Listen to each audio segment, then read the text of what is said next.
지난 4월 1일 발표된 박근혜 정부의 첫 번째 부동산 종합대책이 국회를 통과하면서 본격적으로 시행이 되고 있습니다. 양도세, 취득세, 생애 최초 주택, 그리고 1가구 1주택. 헷갈리는 부분이 참 많으실 텐데요. 과연 나는 부동산 종합대책의 수혜 대상일지 궁금하시죠? 오늘 함께 알아볼게요. 글로 쓰고 발로 뛰는 글로벌 기자, 아주경제 권경열 기자와 함께합니다. 안녕하세요. 예, 안녕하세요. 네, 반갑습니다. 자, 권 기자는 이번 대책을 어떻게 보나요? 예, 이번 부동산 대책은 일명 종합 선물 세트라고 불리면서 시장의 기대감이 한껏 고조되고 있습니다.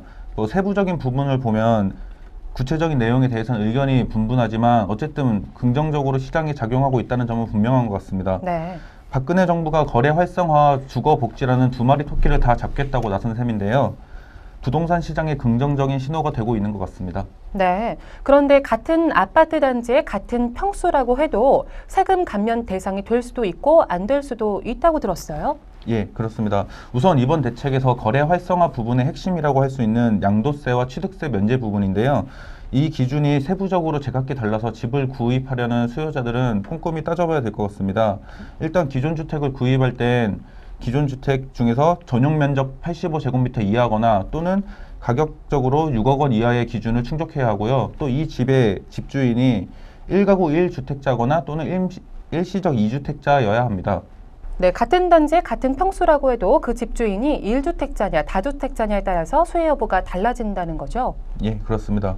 그리고 신규 주택과 미분양 주택에 대해서도 전용 면적 85제곱미터 이하 또는 6억 원 이하라는 기준은 같이 적용됩니다. 그렇다면 그 집주인이 1주택자라는 거는 어떻게 확인하면 될까요?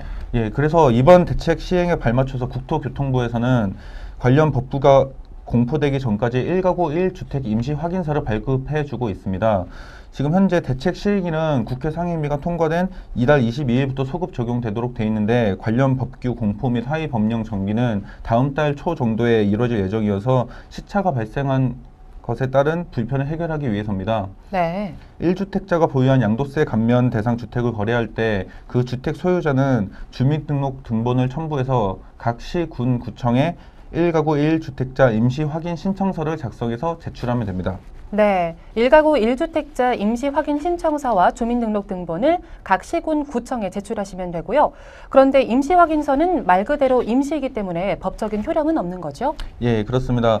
임시 확인서는 기존 주택 소유자의 거래 편의를 위한 것으로 법적 효력은 없습니다. 따라서 하위 법령이 정비되고 법정 확인 서식이 확정되고 나면 나중에 유효한 확인서를 다시 발급해야 합니다.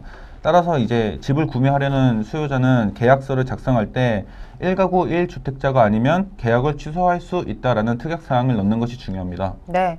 자, 이번 부동산 종합대책에 이 신혼부부 등 생애 최초 주택 구입자에 대한 혜택도 많이 포함이 되어 있다고 들었습니다. 어떤 혜택인지 또 어떤 기준인지 궁금하거든요. 예. 우선 생애 최초 주택 구입자는 6억 원 이하의 모든 주택을 구입할 때 취득세를 면제받을 수가 있습니다. 이때 조건을 보면 부부 합산 연소득이 7천만 원 이하여야 하는데 이 7천만 원에는 수당이나 상여금을 모두 포함한 금액입니다. 또 각 은행별로 생애 최초 주택 자금 대출을 받는 사람에게 DTI 규제를 적용하지 않고 낮은 금리로 대출을 해주고 있는데요. 이 경우엔 부부 합산 연소득이 6천만 원을 넘으면 안 됩니다. 현재 자신의 소득이 생애 최초 주택 혜택을 받을 수 있는지 확인해 봐야 합니다. 또 과거에 상속주택 또는 임시 공유 지분 주택을 소유했다가 처분했던 일이 있다면 해당 지자체의 생애 최초 주택 구입자로 인정되는지 확인해 봐야겠습니다. 네, 그렇습니다. 은행별 생애 최초 주택 자금은 부부 합산 연소득이 6천만 원 이하여야 대출 대상이 된다는 점 확인하셨죠? 그리고 양도세 감면 혜택은 같은 단지, 같은 면적이라고 해도 1주택자, 1가구 1주택자의 주택을 살 경우에 적용이 된다는 점 함께 기억하시기 바랍니다. 저희 정보는 오늘 여기까지고요. 다음 주에 새로운 정보로 찾아뵙도록 하겠습니다. 고맙습니다. 네, 감사합니다. 고맙습니다.